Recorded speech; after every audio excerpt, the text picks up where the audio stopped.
Imaginez un instant que chaque « non » que vous entendez en vente ne soit pas un rejet définitif, mais simplement une étape vers le « oui » que vous attendez. Et si chaque hésitation, chaque objection de votre client n'était pas un obstacle, mais une invitation à mieux comprendre ses besoins, c'est exactement ce que nous enseigne Zig Ziglar dans son livre devenu culte, Les secrets pour conclure la vente. Qui est Zig Ziglar ? Zig Ziglar n'était pas seulement un vendeur d'élite, il était aussi l'un des plus grands conférenciers motivateurs du XXe siècle. Parti de rien, il a construit une carrière exceptionnelle dans la vente, avant de partager ses techniques et sa philosophie avec des millions de personnes dans le monde. Sa devise est simple, vous pouvez obtenir tout ce que vous voulez dans la vie, si vous aidez suffisamment d'autres personnes à obtenir ce qu'elles veulent. Promesse du livre et de cette vidéo. Dans ce résumé premium, nous allons parcourir les grands principes de Ziglar. Comment adopter l'attitude mentale du vendeur performant? Comment comprendre la psychologie du client? Les meilleures techniques de questionnement et de conclusion. Comment transformer les objections en opportunités? Et surtout, pourquoi la vente éthique, fondée sur la confiance, est la seule qui dure? Restez jusqu'à la fin, car vous repartirez non seulement avec un résumé, mais aussi avec des clés pratiques pour améliorer vos ventes, vos négociations et même vos relations personnelles. Avant de commencer, abonne-toi à Bien Investir pour recevoir chaque semaine des stratégies simples et efficaces sur le développement personnel, la finance et le business. Tu ne veux pas manquer ça. L'attitude mentale du vendeur performant? Zig Ziglar commence par un principe simple. Avant de vendre à quelqu'un, vous devez d'abord vous vendre à vous-même. Cela signifie que votre état d'esprit, votre enthousiasme et votre conviction intérieure sont vos premiers outils de persuasion. 3 piliers de l'attitude du vendeur performant. 1. La confiance. Si vous croyez sincèrement dans votre produit ou service, cette confiance se ressent. Un vendeur hésitant ne convainc personne. 2. L'enthousiasme. Ziglar répétait souvent que l'enthousiasme est contagieux. Si vous présentez votre offre avec énergie, vous déclenchez une émotion positive chez le client. 3. La résilience. Tout vendeur entend plus de non que de oui. La différence entre l'échec et le succès, c'est la capacité à persévérer malgré le rejet. Prenons l'exemple de Thomas Edison, a connu plus de 1000 échecs avant d'inventer l'ampoule électrique. Son état d'esprit positif, voir chaque échec comme un pas vers la réussite, illustre parfaitement la mentalité du vendeur qui ne se décourage pas. Dans le monde des startups, Elon Musk est un exemple de résilience. Rejeté plusieurs fois par les investisseurs à ses débuts, il a continué à croire en son projet.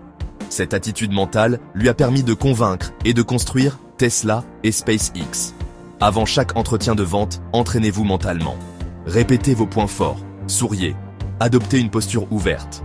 Votre corps influence votre esprit et votre esprit influence votre client. La première vente que vous réalisez chaque jour est celle que vous faites à vous-même. Si vous croyez, votre client croira aussi. Comprendre la psychologie du client. Zig Ziglar affirme que les clients n'achètent pas des produits, ils achètent des émotions.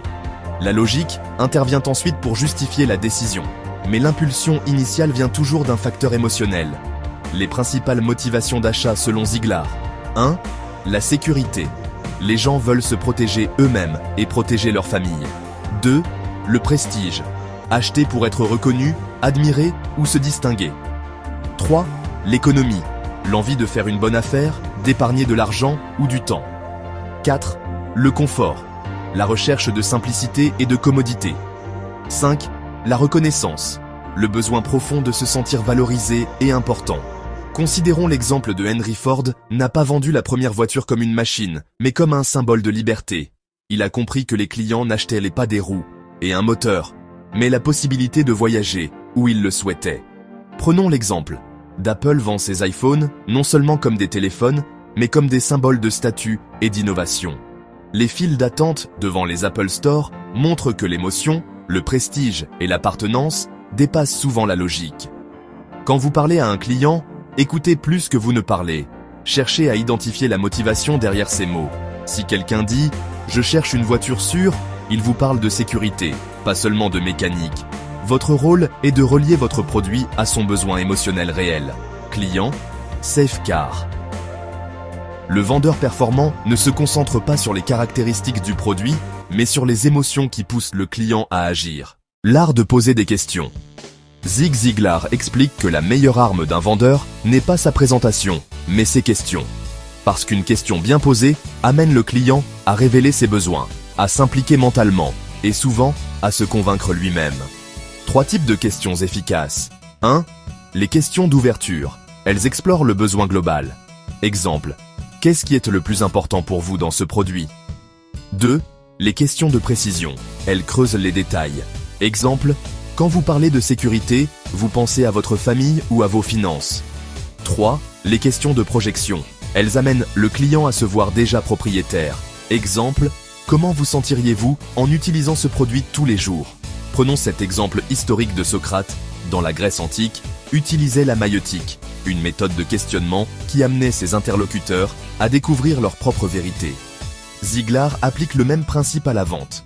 Au lieu de convaincre, on amène le client à conclure lui-même. Les meilleurs commerciaux de Tesla ne disent pas « cette voiture est la meilleure ». Ils demandent plutôt « que ressentez-vous quand vous conduisez une voiture qui accélère de 0 à 100 en 3 secondes sans consommer une goutte d'essence ?» Cette question déclenche une émotion et fait visualiser l'expérience. Avant un rendez-vous client, préparez une liste de 5 à 10 questions stratégiques. Moins vous parlez, plus vous écoutez et plus le client se révèle. Les grands vendeurs ne récitent pas un discours. Ils posent les questions qui permettent au client de construire lui-même sa décision d'achat. Les techniques de conclusion, Zig Ziglar, affirment que présenter un produit ne suffit pas. Ce qui différencie un vendeur moyen d'un vendeur d'élite, c'est sa capacité à conclure. Et conclure n'est pas une manipulation, mais un art subtil qui guide le client vers une décision bénéfique pour lui. Voici quelques-unes des techniques les plus puissantes. 1. L'ownership clause, faire posséder le produit avant l'achat. Amener le client à s'imaginer déjà propriétaire. Par exemple, les concessionnaires automobiles faisaient souvent essayer la voiture avant l'achat. Une fois au volant, difficile pour le client de résister. Les logiciels offrent des essais gratuits de 14 jours. L'utilisateur intègre le produit dans sa routine et la conversion devient naturelle. Si vous vendez un service, laissez le client le tester ou visualiser concrètement son utilisation. 2. La conclusion par alternative. Pas de oui, non, mais un choix. Au lieu de demander « Voulez-vous acheter ?», posez « Préférez-vous le modèle rouge ou bleu ?» Exemple. McDonald's propose toujours des alternatives. Voulez-vous un menu moyen ou grand? Rarement un non. En pratique, on oriente le client vers 2 options, toutes 2 favorables pour vous. 3. Le Sharp Angle Clause. Retournez une objection en accord. Quand un client dit « Si vous pouviez livrer plus vite, je signerais », Ziglar recommande de répondre « Si je peux garantir une livraison plus rapide, êtes-vous prêt à conclure maintenant ?» Par exemple, les agences immobilières utilisent cette technique pour transformer une demande en engagement. 4. La conclusion de l'embarras. Mettre en évidence le coût de l'inaction. Le but est de montrer au client ce qu'il perd en n'achetant pas. Exemple, un vendeur d'assurance peut dire « Imaginez l'embarras si un accident survient demain et que vous n'êtes pas couvert ». En pratique, montrez que ne pas acheter a un coût émotionnel ou financier plus élevé que l'achat. 5. La conclusion par résumé. Répétez les avantages. Avant de demander la signature, récapitulez ce que le client gagne. Exemple, vous obtenez la sécurité pour votre famille, un prix avantageux, une garantie complète et une livraison rapide. Êtes-vous prêt à finaliser? Les techniques de Ziglar ne sont pas des manipulations. Elles aident simplement le client à franchir la dernière étape, celle où la peur de décider bloque souvent l'action. Traiter les objections. Zig Ziglar répète souvent que les objections ne sont pas un rejet, mais un signe d'intérêt. Quand un client prend le temps de soulever une objection, cela signifie qu'il envisage sérieusement l'achat, mais cherche encore une raison de se rassurer. 3 approches clés pour gérer les objections. 1. Écouter sans interrompre. La pire erreur est de couper le client ou de paraître sur la défensive. Au contraire, il faut écouter calmement et valider son inquiétude. Je comprends votre point de vue. 2. Clarifier l'objection. Parfois, ce que le client exprime n'est pas son vrai problème. Exemple, un client dit « C'est trop cher », mais en réalité, il craint que le produit ne réponde pas à ses besoins. 3. Transformer l'objection en avantage. Boomerang technique. Exemple classique, client, votre produit est trop cher. Vendeur, justement, c'est parce qu'il est conçu pour durer 3 fois plus longtemps. À long terme, vous dépenserez moins. Par exemple, Dans les années 60, quand les premières cartes de crédit sont arrivées, les clients disaient « c'est dangereux, je risque de trop dépenser ». Les vendeurs répondaient « c'est les entreprises SaaS, logiciels en ligne, entendent souvent, c'est compliqué à utiliser ». Elles transforment l'objection en promesse. Justement, nous avons une équipe de support 24 heures sur 24 pour vous accompagner. Notez les objections les plus fréquentes de vos clients et préparez à l'avance des réponses qui transforment chaque objection en preuve de valeur. Une objection est une invitation à convaincre. Le vendeur qui sait les accueillir et les retourner a toujours un pas d'avance. Si ce conseil te paraît utile, imagine ce que tu découvriras dans les prochaines vidéos. Clique maintenant sur s'abonner pour rejoindre des milliers de personnes qui construisent leur liberté financière avec Bien Investir. L'importance de la confiance et de l'éthique. Zig Ziglar insiste. La vente sans éthique est une victoire à court terme, mais un échec à long terme. La manipulation ou la tromperie peuvent peut-être convaincre une fois, mais elles détruisent la relation et votre réputation. Les 3 piliers d'une vente durable. 1. L'honnêteté. Dire la vérité, même si cela réduit vos chances de conclure immédiatement. 2. La promesse tenue. Si vous promettez un service ou un délai, respectez-le. 3. L'orientation client. Aidez le client à gagner, car son succès garantit le vôtre. Prenons l'exemple de John D. Rockefeller. Malgré sa réputation controversée, a bâti la longévité de sa Standard Oil sur une règle simple. Honorer ses engagements logistiques. Cela a fidélisé ses clients sur des décennies. Amazon a gagné la confiance des consommateurs grâce à sa politique de retour simple. Cette éthique commerciale est devenue un atout stratégique. Demandez-vous à chaque interaction, est-ce que ce que je propose construit une relation à long terme? La confiance est la monnaie la plus précieuse en vente. Quand elle est présente, conclure devient naturel. Motivation et persévérance. Zig Ziglar rappelle que le rejet est inévitable. Mais le rejet n'est jamais personnel, il fait partie du processus. Un vendeur performant est celui qui continue malgré les non.